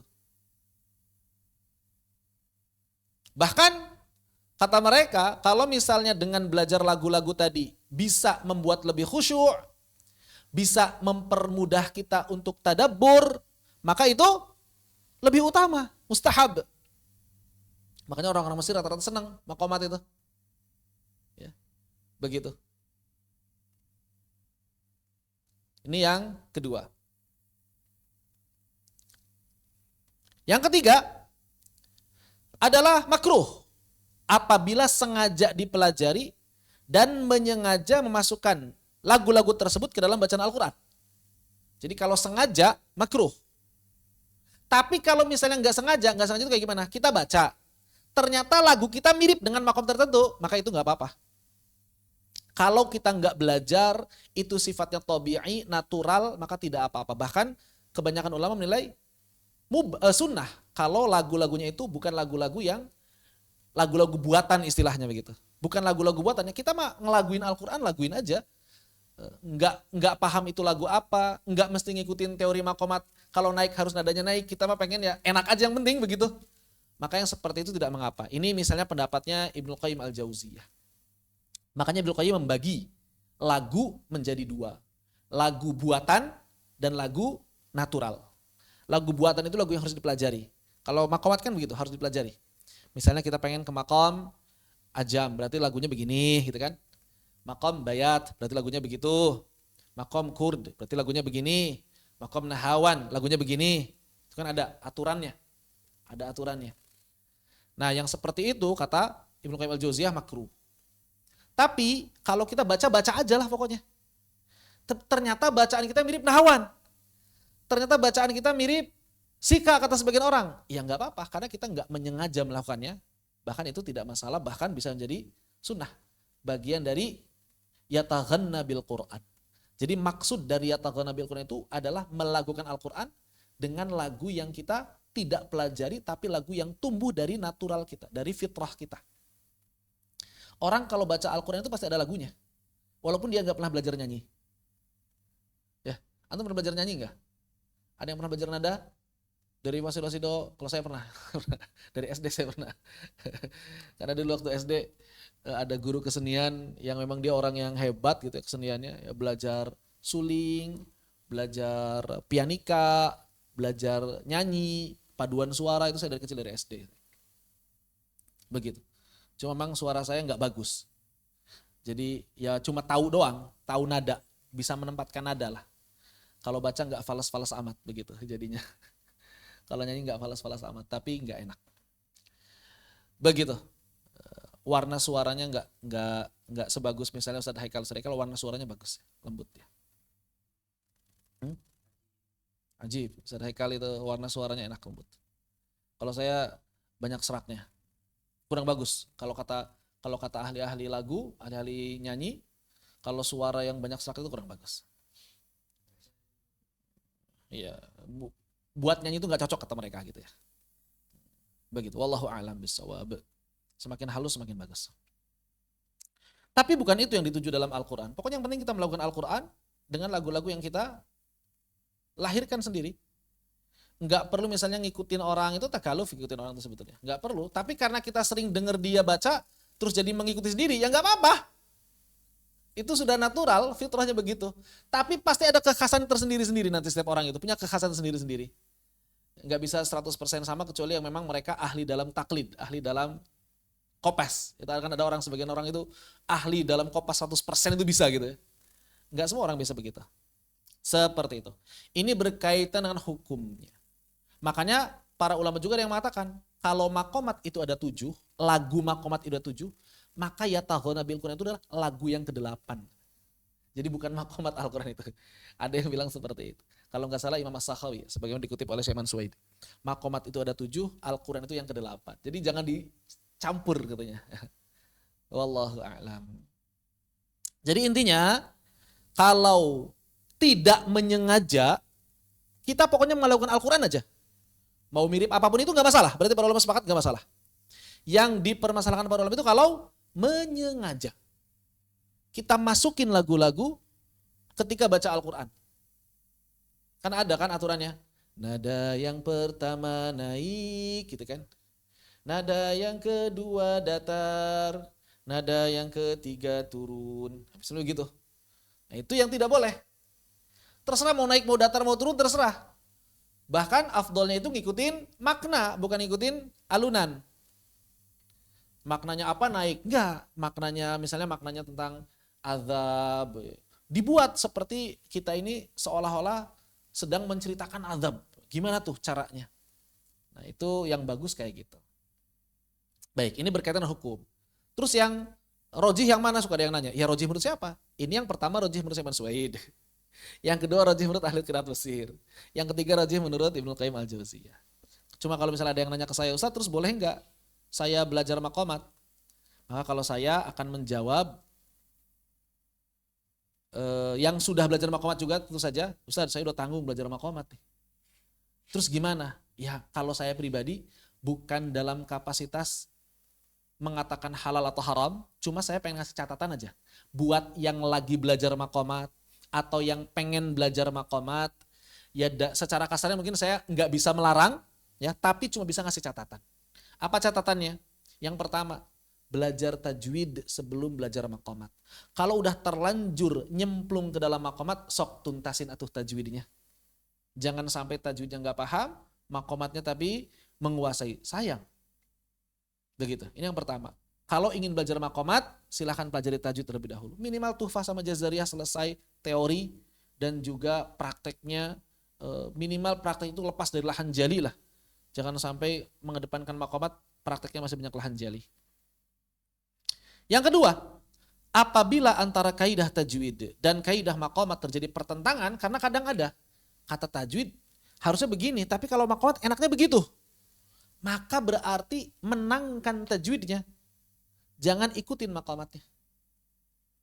Termasuk kadang-kadang ada sebagian orang yang waqaf ibtidanya itu sesuai dengan lagu, bukan sesuai dengan makna.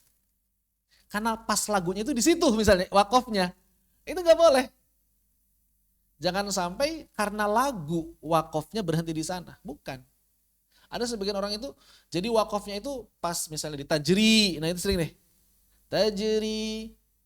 Jannatu adnin tajri. Karena lebih pas lagunya misalnya, maka jangan diikuti yang seperti ini. Kenapa Ustaz nggak boleh berhenti di tajri? Karena kalau misalnya kita berhenti di tajri yang menceritakan surga, semua kalimat yang menceritakan surga dan ada tajrinya, jangan pernah berhenti di tajri. Kenapa? Karena maknanya menjadi samar maknanya. Jannatu adnin tajri. Jannah Aden tajri, yang berlari-lari, jadi begitu. Surga yang berlari-lari. Kalau terjemahin begitu, karena failnya belum ada, maka failnya kembali ke yang dekat. Jannat berarti. Jadi surga yang berlari-lari jadi akhirnya. Padahal failnya anhar. Maka jangan pisahkan antara fi'il dengan fa'il. Begitu, ini sudah sering saya sampaikan. Jangan pernah berhenti di tajri yang menjelaskan sungai berada di bawah surga yang mengalir. Sungai mengalir di bawah surga. Kenapa tajri ini artinya bisa berlari-lari, bisa mengalir kan? Maksudnya apa? Sungai yang mengalir di bawah kebun-kebun tadi. Tajri min tahtihal anharu. Artinya apa? Ada sungai yang mengalir di bawahnya. Tapi kalau kita berhenti di tajri, seakan-akan kita katakan surga yang mengalir atau surga yang berlari-lari. Nah begitu. Ini banyak orang yang nggak paham. Begitu ya. Seperti itu. Jadi tinggalkan kaidah maqamat, amalkan kaidah tajwid. Kemudian yang ketiga, jangan sampai mempelajari maqamat membuat kita melalaikan diri dari menuntut ilmu yang jauh lebih penting. Kan tadi hukum maqamat itu antara makruh, mubah sama haram gitu ya. Jangan sampai rutin belajar maqamat tiap pekan tapi nggak pernah datang majelis akidah, nggak pernah datang majelis fiqih, nggak pernah datang majelis tazkiyatun nafs, nggak pernah datang majelis tafsir. Rugi waktunya. Karena ada ilmu yang lebih penting daripada sekadar belajar nyanyi. Begitu. Ini penting. Dan yang terakhir nih, luruskan niat. Buat apa belajar maqamat? Ini yang paling susah. Buat apa belajar maqamat? Karena wallahu a'lam ya, berdasarkan pengalaman dan pengamatan sederhana saya, cukup banyak orang belajar maqamat itu supaya bisa tampil. Supaya bisa tampil, diundang ketika pernikahan, diundang ketika ada acara muludan, rajaban, ada panggung besar, pengen ikut MTQ. Artinya semuanya itu berkaitan dengan apa? Prestasi dan prestise. Duniawi. Jarang yang mikirnya akhirat. Jarang mikirnya akhirat. Ada yang mikir akhirat supaya saya lebih tadabbur, Ustaz, lebih khusyuk. Sebetulnya kalau pengen tadabbur dan khusyuk itu bukan belajar maqamat, belajar bahasa Arab sebetulnya. Sebetulnya. Ya. Kalau nggak belajar bahasa Arab, maqamat seindah apapun, yang kita tadabburi bukan ayatnya tapi lagunya. Buat orang awam boleh, buat narik dakwah orang awam boleh. Karena orang awam itu nggak pernah kenal makna ayat Al-Quran, maka kita sentuh hati mereka sentuh emosi mereka dengan lagu Al-Quran yang indah. Oke. Tapi kan kita bukan orang awam, kita penuntut ilmu. Masa sampai sekarang kita baru bisa mentadaburi lagu Al-Quran doang? Belum bisa mentadaburi ayat-ayat Al-Quran? Kan begitu. Bahkan para ulama mengatakan, tadabur dari sisi emosional itu tidak bisa bertahan lama, atharnya, bekasnya, pengaruhnya. Kalau kita tadaburnya masih karena lagu, tadaburnya masih karena nada, itu tadabur yang sifatnya emosional. Sifatnya emosional, bukan akli, bukan fikri. Hanya perasaan doang, makanya nggak bertahan lama. Banyak orang yang malam qiyamul lail nangis, paginya udah lupa lagi. Gara-gara nangisnya bukan karena Al-Quran, tapi karena lagunya yang sedih. Nggak bertahan lama.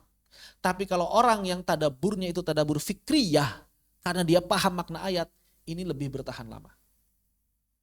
Mau kayak gimana pun baca Al-Qur'annya, kalau dia sudah paham makna ayatnya, tetap bisa tadabbur. Mau orang baca Al-Qur'annya misalnya, wadduha, wallaili idza saja, ma wadda'aka rabbuka wa ma qala. Enggak ada sedih-sedihnya. Bisa jadi kalau dia udah paham maknanya, dia udah belajar tafsirnya, nangis-nangis aja. Begitu. Dan ini yang butuh dilatih. Kalau nggak paham makna susah. Ya. Jadi buat apa kita belajar maqamat? Apakah sekedar nyari prestasi, prestise, nyari subscriber kalau zaman sekarang supaya bisa di-endorse oleh produk-produk yang mahal, supaya bisa dapat duit dari YouTube-nya makin gede. Orang kan sekarang lebih senang bikin video-video kontroversi ya, karena lumayan gede dari YouTube itu. Duit YouTube itu gede lumayan. Ya. Bahkan guru gembul itu kan nyampe 30-50 juta itu per bulan. Iya, gitu doang. Waktu ditanyakan berapa gaji sekarang, ya sekitar 10-20 kali lipat gaji dia ngajar. Yang ngajar kan sekitar 2-3 juta. 10-20 kali lipat. Lu bayangkan. Jadi kalau misalnya tujuannya cuma nyari duit doang, sayang. Belajar makomat tujuannya cuma nyari duit doang. Sayang. Begitu, wallahu a'lam bishawab. Demikian. Jadi kalau niatnya memang buat lebih mudah mentadaburi ayat, silahkan. Tapi jangan lupa belajar bahasa Arab kalau memang niatnya mentadaburi ayat. Kalau niatnya memang ingin mengikat hati dengan orang-orang awam, silahkan. Tapi manfaatkan setelah itu, ajarkan mereka dakwahnya. Jangan cuma mengandalkan lagunya saja. Kalau yang tilawah bil ada, itu bukan makomah. Bil ada ini artinya apa? Ini saya sudah pernah sampaikannya. Bil ada. Bil itu dengan. Bi itu dengan. Al ada itu tata cara. Tata cara apa? Ini belum selesai kalimatnya. Bil ada dengan tata cara. Tata cara apa? Tata cara apa? Ada usahi, ada ul huzan, atau ada ul apa? Tata cara seperti apa? Al ada itu artinya apa? Tata cara membaca Al-Quran. Bil ada berarti apa? Dengan tata cara membaca Al-Quran, apa artinya? Ini secara istilah pun salah. Dan ini orang-orang banyak apa istilahnya ngekor aja, ngikut-ngikut aja. Sebetulnya ya secara lengkap bukan bil ada. Kalau nama aslinya husnul ada atau tahsinul ada atau bil ada is-sahih, dengan tata cara yang benar. Bil ada is-sahih, dengan tata cara yang benar. Apa artinya? Husnul ada artinya adalah husn itu baik, al ada itu tata cara membaca Al-Quran. Berarti husnul ada artinya tata cara membaca Al-Quran yang baik. Itu namanya husnul ada. Tahsinul ada. Tahsin artinya memperbaiki. Al ada cara membaca Al-Quran. Berarti tahsinul ada artinya memperbaiki tata cara membaca Al-Quran. Atau misalnya tilawah bil ada is sahih. Tilawah membaca Al-Quran bil adai dengan tata cara membaca Al-Quran as-sahih yang benar. Jadi artinya apa? Husnul ada, tahsinul ada, tilawah bil ada is sahih, itu artinya adalah membaca Al-Quran dengan tajwid. Itu arti sebenarnya. Cuma entah sejak kapan ada sebagian orang yang kemudian menggunakan istilah tahsinul ada untuk mempelajari intonasi dalam membaca Al-Quran. Dan ini perkara baru yang tidak pernah disebutkan para ulama zaman dulu. Karena mereka ngomongin intonasi atau naber istilahnya.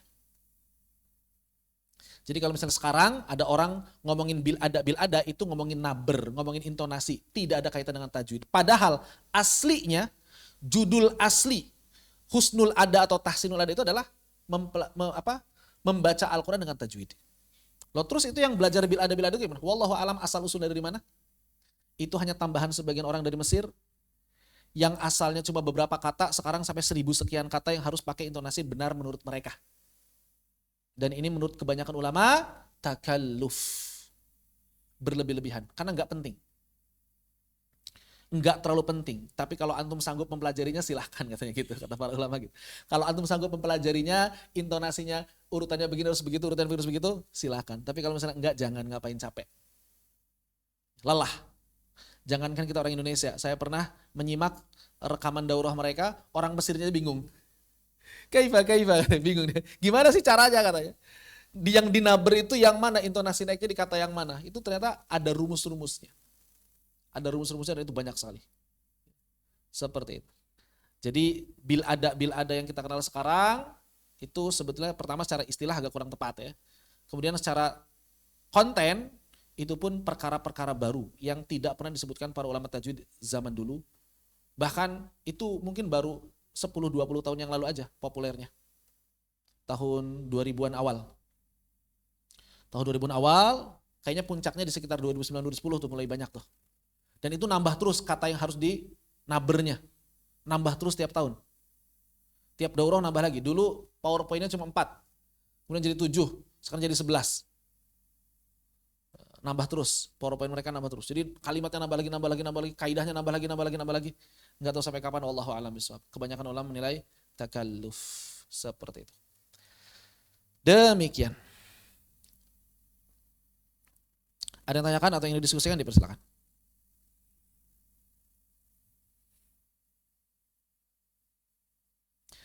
Teks Arabnya di buku yang saya terima huruf jelas. Iya, itu kekeliruan pada percetakan ya. Percetakannya error ininya. Error komputernya kayaknya. Fontnya. Makanya tadi pagi saya kirim PDF-nya. Tapi itu juga sama, bisa error kalau antum nggak punya fontnya. Tapi kalau di Android biasanya dia nginstal font langsung. Android biasa nginstal font langsung. Kalau misalnya dibukanya PDF-nya itu di komputer, itu kadang-kadang ada yang error juga. Berantakan lagi fontnya. Jadi harus punya fontnya. Sebagian orang kadang-kadang minta, Ustaz, jangan PDF dikirimnya PowerPoint-nya. Apalagi makin berantakan kalau PowerPoint-nya dikirimkin. Makin berantakan itu. Makanya saya kirim PDF. Biasanya PDF bisa ngejaga. Ternyata sebagian komputer ada tetap nggak bisa baca. Ada sebagian komputer yang tetap nggak bisa baca fontnya. Begitu. Jadi afwan ya, karena kami nggak punya percetakan sendiri, begitu. Kecuali kalau punya percetakan sendiri ya beda. Nyetak di tempat lain ternyata berantakan di fontnya. Kirain nggak berantakan karena awal-awal bagus, pas udah jadi semuanya, kok ada berantakan? Ya udah tanggung. Begitu ya, afwan jidan atas ketidaknyamanannya. Nanti bisa dilihat PDF-nya begitu. Bisa di print sendiri tuh kalau punya fontnya sendiri ya, bisa di print sendiri PDF-nya kalau misalnya bagus. Begitu. Silakan kalau mau di print sendiri PDF-nya, tidak masalah. Untuk mengganti beberapa halaman yang rusaknya aja, atau misalnya disalin dengan tulisan dan lain sebagainya. Begitu. Apakah misalnya suka dengan bacaan seorang syekh dan diikuti yang kebanyakan fokus pada intonasi hal itu tercela? Tercela atau tidak itu dalam membaca Al-Quran pertama kalau melanggar tajwid, itu para ulama sepakat. Kalau tidak melanggar tajwid itu sebetulnya tidak bisa disebut tercela. Kapan disebut tercela? Kalau sudah takalluf, kalau sudah membuat kita berat. Kalau kita sudah membuat kita berat. Yang tadi tercela itu adalah belajarnya. Kalau masalah bacanya kita pakai intonasi tertentu nggak masalah. Nggak masalah. Mempelajarinya. Yang tercela itu mempelajari. Kenapa mempelajari jadi tercela? Karena hal tersebut tidak butuh dipelajari kalau kita paham bahasa Arab, intonasi itu mengikuti. Orang yang paham bahasa Arab, kemudian baca Al-Quran, intonasi itu mengikuti. Orang yang nggak paham bahasa Arab, belajar intonasi, nggak ada faidahnya. Paham nggak? Misalnya kita, kenapa? Ya tadi ya, yang istilah husnul ada, tahsinul ada, atau bil ada tadi itu, alasan mereka apa katanya? Belajar intonasi supaya mempertegas makna. Pertanyaannya sekarang, kalau orang nggak bisa bahasa Arab, mempertegas maknanya di mana?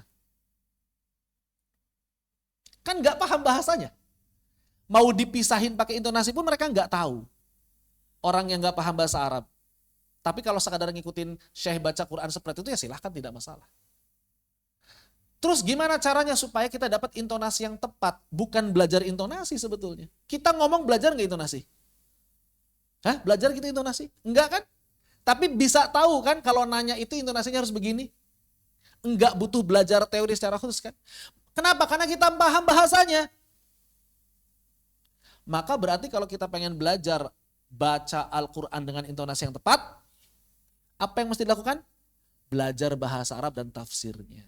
Baru dapat intonasi tepat, walaupun nggak belajar, nggak ikut daurah bil ada tadi. Begitu.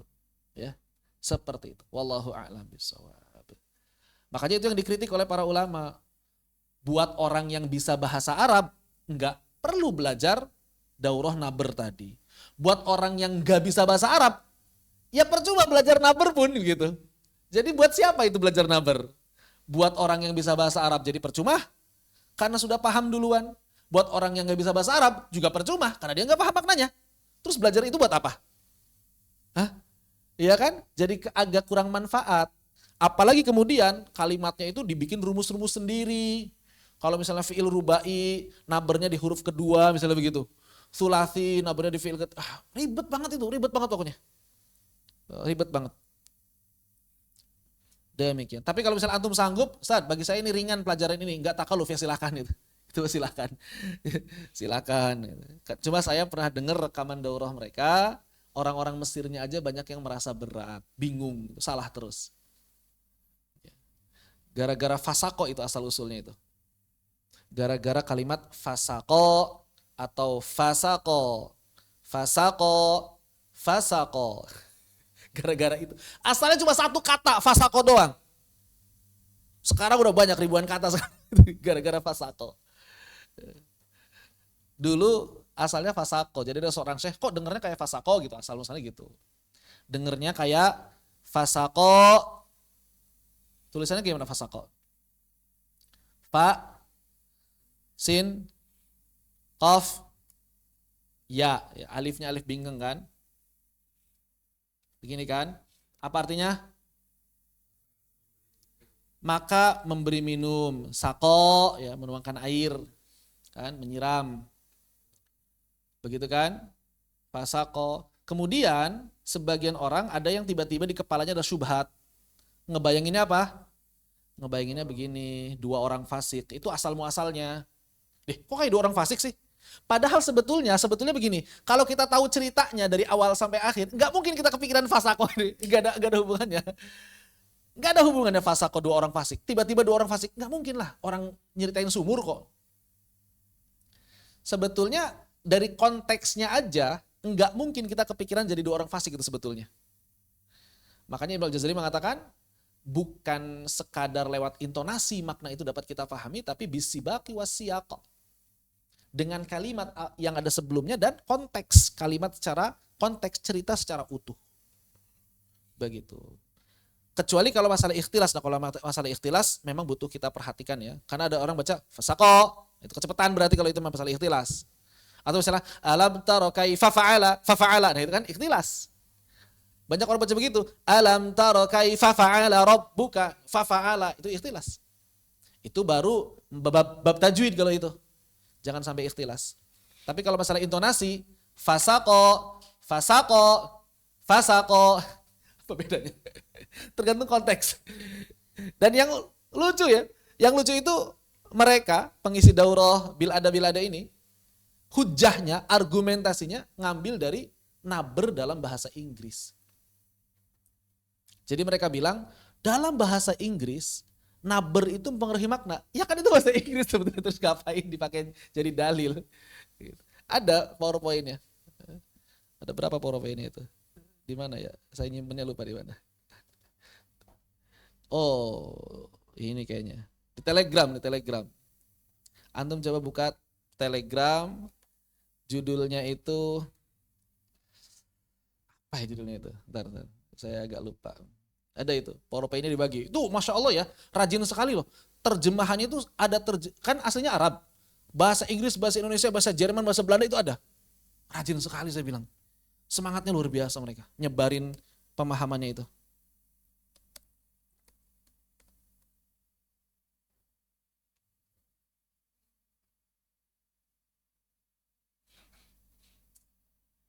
Apa ya judulnya? Daurah. Iya, silakan.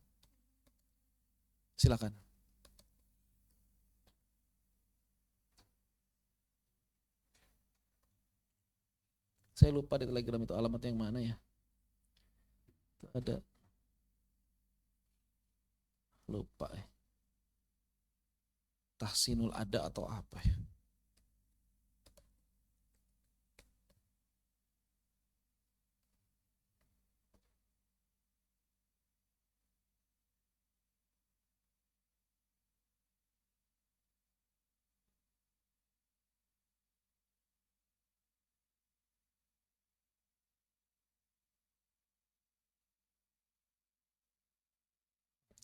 Lupa. Udah lama gak buka. Lupa.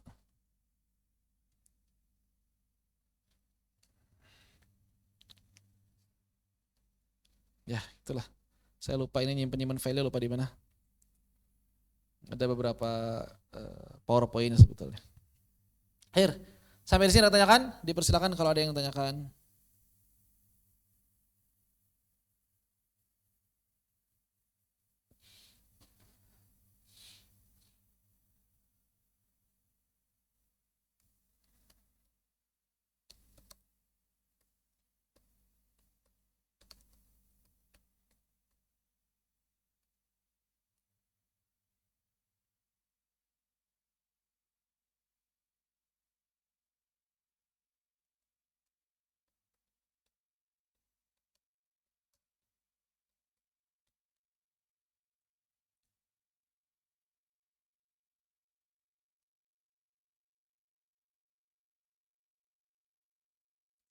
Oh, Dauratun Naber wal Istiqomatul ada namanya. Akademiyah Naber dan Istiqomah ada. Ada akademi. Akademi belajar Naber, belajar intonasi. Dan Istiqomatul ada. Mana? Kok nggak ada sih?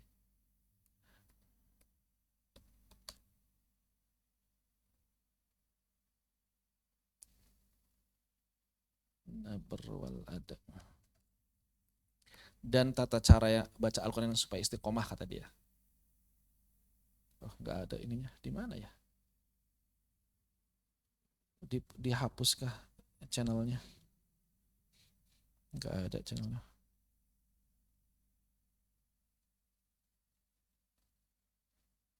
Dauratun Naber.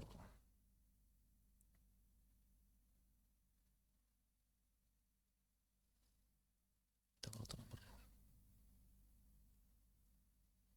Dauratun Naber. Nggak ada ya.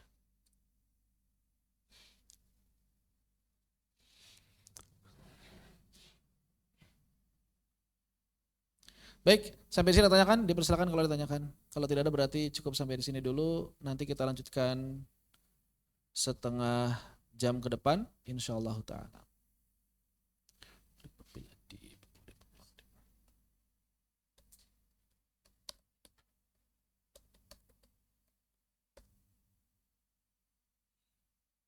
Khair, tidak tanyakan ya. Cukup sampai di sini kita istirahat. Insyaallah setengah jam ke depan kita akan lanjutkan kembali. Fanaktafi bihadza walhamdulillahi rabbil alamin. Subhanakallahumma bihamdika asyhadu an la ilaha illa anta. Assalamualaikum warahmatullahi wabarakatuh.